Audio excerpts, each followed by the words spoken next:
Seignos Océan sur la plage du Penon et c'est la première conviviale éducantielle qui rassemble toutes les écoles qui ont participé au projet que notre association a développé sur l'air levant. Il y a 800 enfants sur la plage, c'est à peu près 39 classes durant l'année. Donc ils sont là pour faire voler leur cerf-volant qu'on a fabriqué tout au long de l'année dans les écoles.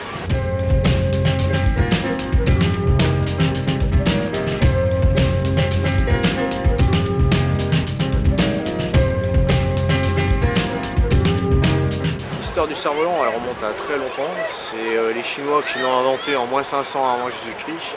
Donc pour la Chine, c'est surtout un objet culturel qui fait partie intégrante de leur vie et qui a beaucoup de traditions, beaucoup de symbolique chez eux et qui a traversé le temps et les continents pour arriver un petit peu dans tous les pays. En France, le cerf-volant, c'est plutôt, on va dire, plutôt un objet sportif qu'un objet artistique pour nous. Le côté artistique, ça va être plutôt pour les amateurs de couture pour fabriquer des cerfs-volants.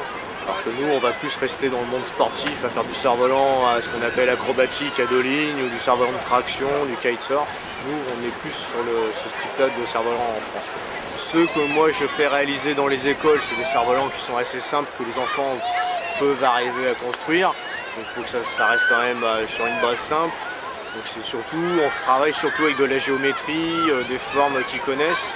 Ça leur fait travailler les mathématiques, ça leur fait travailler la géométrie, le calcul, parce qu'il faut qu'ils se servent d'une règle. Donc en même temps qu'ils fabriquent leur cerf-volant, ils font un petit peu de maths, ils font un petit peu d'histoire, ils font un petit peu de tout, quoi.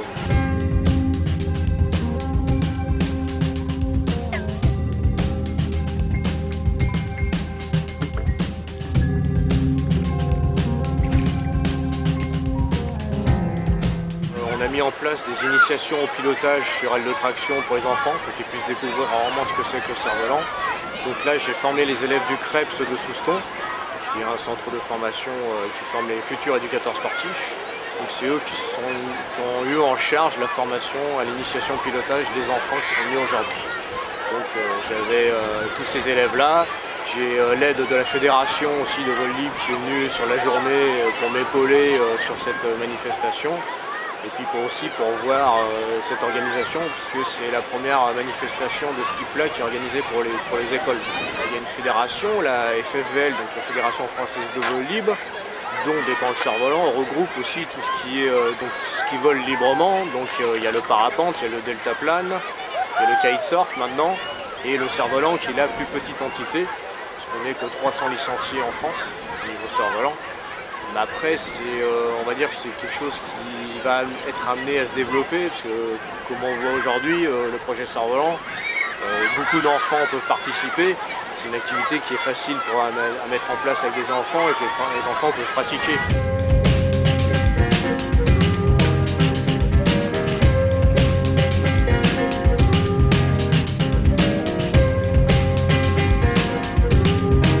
C'est un projet qui va être pérennisé, oui, parfaitement. Il va être renouvelé l'année prochaine avec d'autres écoles. Il y a déjà des écoles qui veulent refaire le projet pour l'année prochaine, qui ont déjà participé cette année, mais qui veulent repartir pour l'année prochaine.